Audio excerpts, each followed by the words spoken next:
Welcome back, everybody. And if you're new here, what's good? What's good? Welcome to this side of the internet. I'm Tommy Grimm, and today we're talking about GameStop. Before you click off, I need you to hear one sentence. The CEO of GameStop got banned from eBay while he was in the middle of trying to buy eBay. And I promise you, at the end of this video, you're going to find out what he said live on camera after getting rejected, because somehow it gets even more unhinged.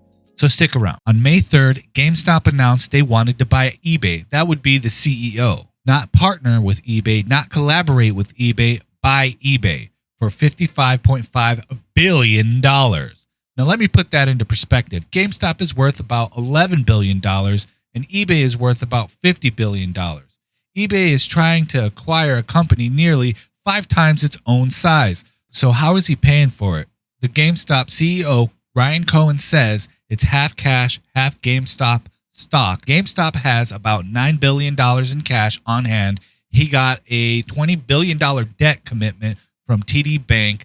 That's $29 billion total, which still leaves him roughly $26 billion short on a $55.5 billion deal. So Cohen went on CNBC Squawk Box to explain how he'd close that gap. The big deal news of the day, GameStop offering to buy eBay for $56 billion. First off, I do want to point out that this guy's eye is jacked up, like he had a birth defect. And it's funny because you get a lot of conspiracy theories out there about reptilian shapeshifters. Trust me, I've dived into the whole thing and it's pretty wild. And they, you see their eyes change on camera when people are getting interviewed. And this guy's eye is permanently like that. It's a slit, so to speak. I looked this up about him. I'm like, because I thought I was seeing stuff, and then I looked at other pictures, and yeah, all the pictures look like GameStop is, call it $11 billion. You have $9 billion on your balance sheet.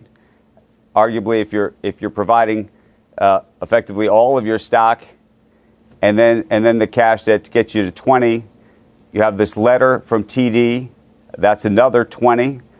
We're now at 40, but we're still off by, call it 16, and the 20. As far as I understand, while it's considered a highly confident letter, meaning TD saying they're highly confident that they would provide the financing, it's not locked financing. Yeah, we'll see what happens. But the full details of the offer are on our website. The loan is not even set in stone yet, but I understand kind of why they would do that, because you have to tell them what it's for. And they're like, yeah, sure. He's probably got business already with TD Bank. He's probably already doing business with them. And they're like, yeah, sure, to keep him happy, but they're not going to give him the full amount. Bro, they're literally laughing at him. They're literally like, he's literally laughing at him. Bro. I hear you. I understand that. I'm just trying to understand where the rest of the money would come from. For a $55.5 billion deal live on national television, he told him to go and check the website. Sorkin was speechless. He even laughed at him. GameStop stock dropped 10% while Cohen was still in the chair. And Michael Burry, the guy from The Big Short, immediately dumped all his GameStop shares, and he said 4 words: never confuse debt for creativity. One analysis called the whole thing, a direct quote, financial engineering, bordering on fantasy. But wait, it gets so much worse. So Ryan Cohen, apparently trying to prove he's serious about raising money, goes on eBay and starts selling his own stuff. Store signs, ripped off GameStop walls, old GameStop carpets, GameStop mugs, vintage baseball cards, a Halo Master Chief statue, and a pair of worn Adidas crew socks. A pair of socks that in hours he had a bid up to $14,000. He posted on X, "I'm selling stuff on eBay to pay for eBay." I need to pause here because what on earth is this guy snorting? And he needs to sell that used game that he's snorting it off of, because at a $55 billion deal, everything listed totaled up to only $138,000. That's not fundraising, that's performance art. And eBay noticed the first thing they did was flag him for blowing past the $50,000 monthly listing cap. Then within 10 hours of his very first post, eBay permanently suspended his account. The CEO of the company trying to buy eBay got banned from eBay during the takeover bid. This is real life. This is not some mysterious illusion that's happening. This is happening in real time. On May 12th, eBay's board sent a formal letter to Ryan Cohen. Short, cold, and devastating. eBay's board chairman, Paul Pressler, wrote that the proposal was neither credible nor attractive. They cited the uncertain financing, the debt, the operational risk. Here's what really stings. eBay confirmed that they had zero discussions with GameStop before receiving his offer. He cold submitted a $56 billion offer and got straight up rejected. Here's where it gets serious and personal for a second. Physical game retail is in freefall. EB Game Australia is pivoting into pop culture merch just to survive. New Zealand is gone, Canada got sold off, and the new owner immediately renamed the store back to EB Games because even he knew the GameStop brand was damaged goods. Now, here's something that people aren't talking about. There might actually be a method to Ryan Cohen's madness. GameStop recently ran something called the Trade in Anything Day. You bring in literally almost anything and you walk out with $5 store credit. A shoe, a book, random junk from your house. Hey guys, this is Keith from Store 1782, and I'm going to talk to you today about our first ever Trade Anything Day that will be happening this Saturday, December 6th. So whatever you trade in, you get $5 store credit for that item. You could either use it that day in store, or if there's nothing you want to get at the time, we could put it on a trade card for you that could be used at another time at any location. Think about what this does. It gets people in the door, $5 store credit. You can buy a used game for $5 or under. I think I've done that before with the monthly $5 store credit with the Pro Card or whatever it's called. But if you want anything better, you're pulling out real cash to top that off. GameStop wins either way. And across over 1,600 stores, GameStop is now sitting on mountains of random secondhand inventory they bought for practically nothing. Junk, collectibles, random goods, all sourced cheap from everyday people. Now think about what eBay is, a massive secondhand marketplace that specializes in exactly this kind of stuff. If Cohen combines GameStop's physical trade-in pipeline with eBay's digital resale platform, those stores become sourcing and fulfillment hubs feeding directly into eBay's listings. That's actually not a crazy idea, but here's what really gets me. Ryan Cohen said himself about eBay, the people running it have no real incentive for the company to do well. They're just employees collecting a paycheck. And that's exactly what's been wrong with GameStop for years. Story time. I walked into a GameStop when they were testing retro game sections. It wasn't advertised, but there was a chance you might find a Sega Genesis game, games for an NES. I'd never seen any old consoles, but I did manage to find a Sega Genesis game. I brought the box to the counter, so excited, and the manager said something like they were testing this in stores. It wasn't official yet. Told the manager that it was a great idea and it could bring in customers. She couldn't find the cartridge because the drawer wasn't organized correctly. Instead of fixing it, she threw a fit and said, "I'm sending all the retro games back because the others did not organize them properly." I was smirking as she was struggling because she was so mad and had no clue on what she was looking for. She was flipping through used disc sleeves for used games. I had to tell her that it was a cartridge. My point, GameStop does not hire people who love games. They hire people who need a job.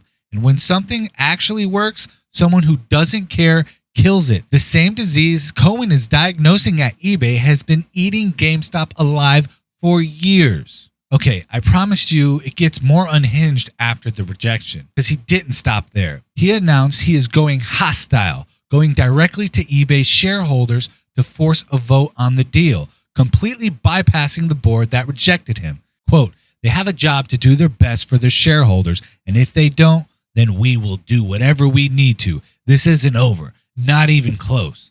Ryan Cohen also made his appearance on the Piers Morgan show. So let's see what he had to say. It was a little less hostile, and some of the quotes that I'm going to be stating are from this episode. Yeah, I mean, look, I know those guys at CNBC. They're extremely smart, particularly when it comes to business. They seem completely baffled and didn't think your maths added up. You make it sound very simple. Why are they so bemused? I don't know. Maybe they spent too much time in college or something. I have zero idea. Burn! Holy shit! Fired! I fuck with that answer. You know what I'm saying? I fuck with that answer. Yeah.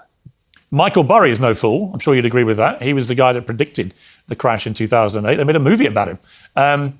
Is he completely wrong as well? Why is he just bailed out completely? Well, first of all, in terms of skepticism, there's always been a lot of skepticism around GameStop. It's a business that was highly shorted, and everyone was betting against it. And it should have gone bankrupt many times over. Well, GameStop looks to be heading down the same path as Blockbuster and Sam Goody. The retail giant will close more than 180 stores across the globe as they continue to struggle with sales. Multiple GameStop locations are closing across Western Massachusetts. A lot of things are online, PlayStation stores online, everything. So, you know, it's all new and improved things, but we like our old-fashioned going in and getting games. Central Nebraska might be lacking some in-store game buying experience, as all GameStop stores in the Tri-Cities will be closing. It's game over for more GameStops. The company announcing it plans to shutter a significant number of locations over the next few months. Well, officials with GameStop say that they have a plan to close significant numbers of locations this year, but didn't say the exact number. And starting this month, GameStop will shutter hundreds of stores nationwide, including 6 shops right here in Northeast Ohio. And it didn't, and now it's highly profitable. Chewy, there was a lot of skepticism going head-to-head against. Another context, I'm glad he's mentioned this. I wanted to put this in here. So he's actually the founder of Chewy, the dog food company. All right, Chewy. Why do you hate the bath? That's why. When's your next flea and tick delivery? It's tomorrow. See? And from what I'm hearing, a lot of people love that company. So that goes to show he knows what he's doing. Pets.com and then competing against Amazon. In this case, it's less about the actual financing, and it's more about dealing with an entrenched board and management team that ultimately, if this transaction goes through, they rejected it. And overall, they were right. It's not attractive to them because if this deal goes through, the board that made $4 million in director fees last year is kaput and they're gone. Get out of here. Pack your shit and get out. Huh? What are you doing in my swamp? That's what he's going to say. And the management team that's making hundreds of millions of dollars in risk-free compensation and the CEO has never invested a dollar of his own money since being CEO.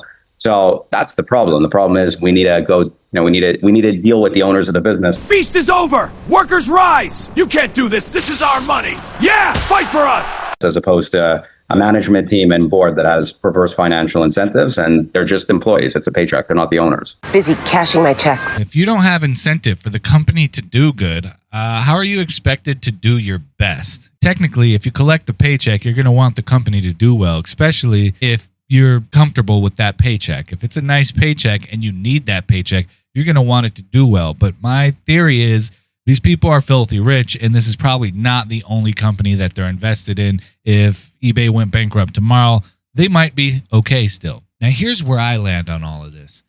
The eBay idea is not completely stupid. GameStop's trade-in pipeline feeding into eBay's resale platform is actually a real strategy. And his critique of the company being run by people who just want a paycheck, he's not wrong, but the execution has been a circus. You don't sell your socks on a platform you're trying to acquire. You don't get banned from it either. You don't show up on CNBC to tell them to check your website, whether this ends in the most chaotic, hostile takeover in history or the most public meltdown. I genuinely don't know where this is going to land, but I'd like to know what you think. Drop a comment. Do you think Ryan Cohen is a visionary or is he a slow motion disaster? Be on the lookout for the full version of my reaction to the Piers Morgan interview because you're going to find a lot of gems in there, as did I, and I made sure to highlight the best moments. And I also want to know, do you still buy physical games? Is that something you're into?